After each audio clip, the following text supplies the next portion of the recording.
저는 환자 보는 게 힘들 때가 많지만 잠깐 주어지는 휴식 시간에 창밖을 보며 진로를 참 잘 선택했다는 생각이 들고 행복한 인생을 살고 있다고 느낄 때가 많습니다. 안녕하세요, 연수남이에요. 현직 전문의예요. 최근에 수능 성적도 발표되었고 꼭 수험생이 아니더라도 연말인 만큼 본인의 진로에 고민인 분들이 많을 거라 생각되는데요. 오늘은 어쩌면 인생에서 가장 중요한 진로 선택의 메커니즘을 파헤쳐 보고자 합니다. 진로 선택이란 본인이 하고자 하는 일을 정하고 거기에 맞는 직장, 학교, 학과 등을 정하는 건데요.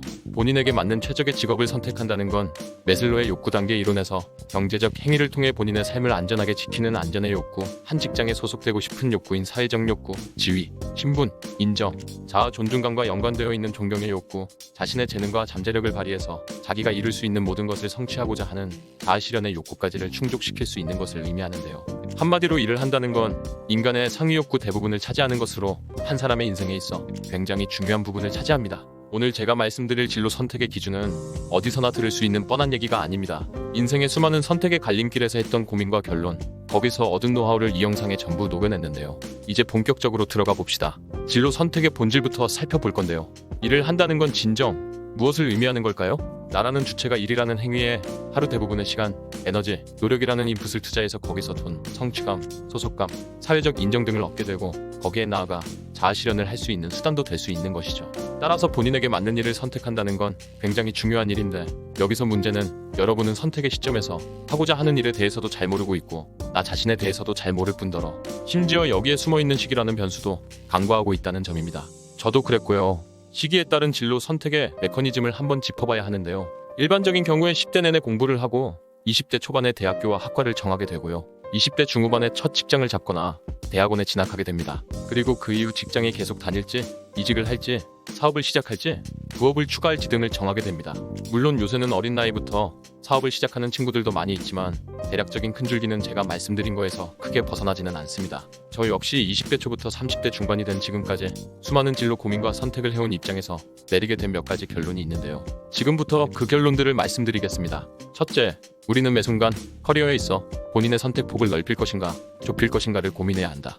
가령 같은 공대에 진학하더라도 빅데이터 분석가가 되는 걸로 본인의 진로를 확실하게 정했으면 학부 시절부터 통계 이론을 익히고 통계 프로그램을 다루는데 익숙해지도록 노력하며 각종 통계를 활용하는 공모전에 응시하는 것이죠. 이는 이 분야의 전문가가 되겠다고 결심을 하는 것과 동시에 본인의 진로를 좁히는 것을 뜻하기도 합니다. 반면 넓히는 것은 어떤 걸 뜻하는 걸까요?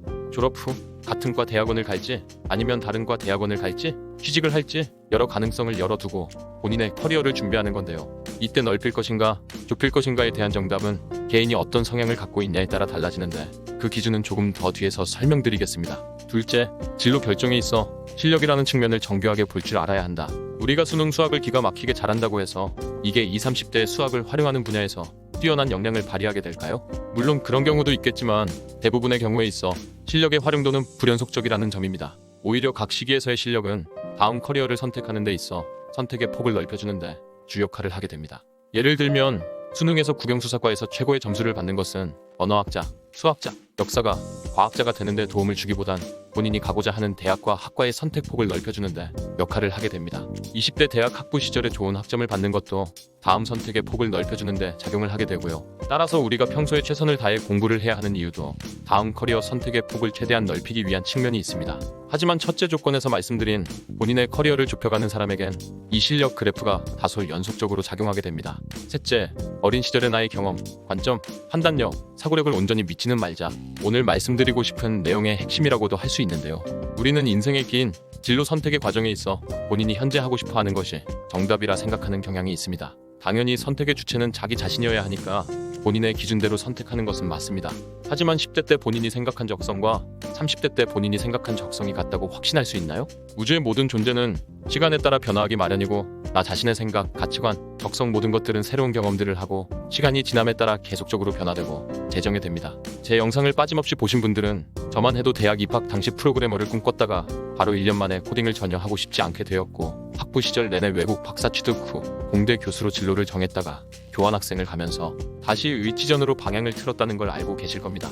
여기서 제가 취했던 전략이 제가 원하는 진로로 바로바로 바꿀 수 있게 큰 힘을 주었다고 생각하는데요. 저는 어린 시절에 제가 최선의 선택만을 하지 못할 것이라고 이미 알고 있었고 가능성을 넓히는 전략을 기본 원칙으로 삼았다는 점입니다. 다음 선택의 폭을 넓혀줄 수 있는 요소로는 어떤 게 있을까요? 첫째로 학교 또는 직장의 네임밸류입니다. 본인이 원하는 과를 택할 것인가, 학과는 조금 마음에 안 들어도 조금 더 좋은 학교를 택할 것인가를 고민 중인 학생에게 도움이 되는 얘기가 될 수 있을 것 같은데요. 일반적으로 네임밸류가 더 있는 학교에 다니는 학생이 취직을 하던, 전과를 하던, 편입을 하던, 대학원을 가던 기회가 더 많은 것은 사실입니다. 설사학과가 조금 마음에 안 든다고 해도 거기에서 열심히 해서 학점을 잘 받으면 전과를 하던, 복수 전공을 하던 다른 방법을 찾아볼 수 있는 것이죠. 하지만 학과를 기준으로 택했을 때 일단 그 과가 정녕 자신에게 맞는지가 불확실하고요. 어린 시절의 가능성을 좁혀버리는 건 상당히 리스키한 선택이 될 수 있다는 점입니다. 들어가기 전까지는 그 과의 커리큘럼을 문서상으로만 알 수 있고 본인에게 맞는지 판단할 수가 없기 때문입니다. 직장 선택도 마찬가지로 일반적으로 사회적으로 인식이 좋은 곳을 첫 직장으로 잡을수록 이직 등이 용이해집니다. 당연히 좋은 대학, 좋은 회사로 가고 싶다고요? 그렇기 때문에 각 시기에서 이미 최선을 다해 평소에 실력을 쌓고 좋은 성과를 내야 하는 이유이기도 합니다. 높은 성과를 이미 냈을수록 선택의 폭도 같이 넓어지는 것이죠. 둘째로 내가 택한 곳이 나에게 충분한 QOL을 제공해 줄 수 있는가입니다. 일반적으로 학과 자체의 로드, 직장에서의 로드가 본인이 감당할 수 없을 정도로 벅차다면 다음 커리어의 선택폭은 점점 닫혀지게 됩니다. 이직을 하려 해도, 새로운 사업을 구상하고 시작하려 해도, 부업을 시작하려 해도 시작할 수 있는 시간이 없는 거죠. 심지어 기타 다양한 취미생활이나 경험을 쌓을 시간도 잡아먹어 결국 그 진로로 본인을 매몰시키게 되는 겁니다. 따라서 저는 공대과를 선택할 때도, 의전, 치전을 선택할 때도, 레지던트 전공을 선택할 때도 제 시간을 얼마나 보장해 줄 수 있는지에 대해 상당한 가중치를 두고 선택을 하였고요. 이 선택 기준은 결과적으로 저에게 맞는 최적의 길을 찾아 주었다고 확신합니다. 하지만 모든 사람이 저와 같을 수는 없겠죠. 저처럼 이렇게 다양한 일을 하는 게 적성인 사람도 있겠지만 제 공대 동기 중에는 데이터 전문가로서의 커리어를 우직하게 쌓아 높은 연봉과 전문성을 인정받아 만족스러운 삶을 사는 친구들도 있습니다. 그럼 다소 보편적인 정답을 어떻게 드릴 수 있을까요? 그건 일을 하는 나에 대한 고찰, 일에 대한 고찰 두 개를 진지하게 해보아야 합니다. 나에 대한 고찰부터 살펴봅시다. 첫째, 본인이 단거리 선수 유형인지 장거리 선수 유형인지를 파악해봅시다. 저는 밀도 있게 일정 시간에 엄청난 에너지를 쏟아부으며 공부를 하거나 일을 하는 타입이라기보단 자투리 시간을 잘 활용하며 하고자 하는 일을 꾸준히 해나가는 타입인데요. 즉, 단거리 선수보단 장거리 선수 타입입니다. 저 같은 타입이신 분들은 진로 자체의 로드가 크지 않은 곳을 택하고 남는 시간에 부가적인 가치를 창출할 수 있는 일을 병행하는 것이 좋습니다. 공대로 치면 산업공학과, 문과면 경영학과 등이 대표적이죠. 이런 과는 평소에 널널한 편이지만 본인이 남는 시간을 유기적으로 활용해 본인만의 무기를 만들어 가야 합니다. 즉, 나에게 여분의 시간이 주어졌을 때 이를 활용할 의지와 실행력이 있는 사람인지도 점검해 봐야 하는 거죠. 반면 기계, 전기전자, 화공생명공학과 등의 공대 메이저과, 경제학과, 로스쿨 같은 경우는 평상시 공부에 상당한 로드를 주는 반면 취직 시장에서는 그만큼 유리한 위치를 차지하게 됩니다. 어떤 게 본인에게 더 잘 맞을지 고민해야 되는 부분입니다. 둘째, 나는 정면 돌파에 능한 사람인가, 측면 돌파에 능한 사람인가를 판단해 본다. 정면 돌파에 능한 사람이라면 역시 로드가 강한 만큼 보상이 확실한 곳을 택하는 것이 좋습니다. 정면 돌파에 능하다는 의미는 정신적, 체력적으로 힘든 것을 잘 참는 것을 뜻합니다. 복잡하게 생각하기 싫고 주어진 일을 처리하는데 자신이 있다면 업무량도 많지만 보상도 확실한 직업군을 택하는 게 답이겠죠. 측면 돌파에 능한 사람은 체력이 다소 떨어지지만 창의적으로 다른 길을 모색해보고 그 길을 통해 새로운 가치를 창출할 수 있는 재능이 있는 사람입니다. 그런 사람에게는 과 공부나 업무 부담이 많지 않고 그에 대한 보상도 많지는 않지만 자유시간이 많이 주어지는 진로를 택하는 게 현명합니다.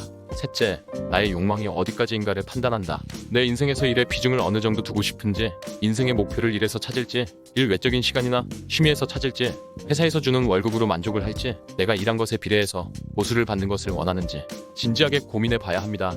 하지만 본인이 원래 생각하던 것과 실제로 일을 시작하고 급여를 받기 시작하면서 드는 생각이 달라질 수 있다는 것을 분명히 인지하고 있어야 합니다. 그런 의미에서 어릴 때 나의 판단을 믿지 않고 가능성을 계속 넓히는 전략을 제가 택했던 이유이기도 하고요. 하지만 어릴 때부터 자신의 진정한 분야를 정하고 좁혀가는 게 맞는 사람들도 있는데요. 이는 일에 대한 고찰에서 살펴보도록 하죠. 장인정신처럼 한 일에 계속해서 파고드는 전략이 유효한 경우는 전망, 사회적 시선, 보수 등 모든 것을 포기하더라도 그 일 자체를 할 때 가슴이 벅차고 행복한 걸 발견한 경우입니다. 이런 경우는 리스크도 크지만 그만큼 대박칠 가능성도 높아집니다.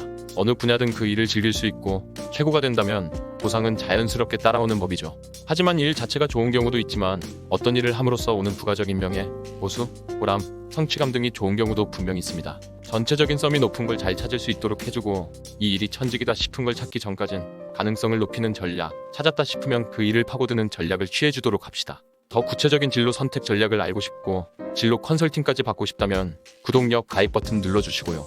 저는 환자 보는 게 힘들 때가 많지만 잠깐 주어지는 휴식 시간에 창밖을 보며 진로를 참 잘 선택했다는 생각이 들고 행복한 인생을 살고 있다고 느낄 때가 많습니다. 여러분도 제가 말씀드린 여러 가지 고려사항을 치열하게 고민해 본다면 분명 본인 인생에 있어 최적의 선택을 할 기회를 얻게 될 것입니다.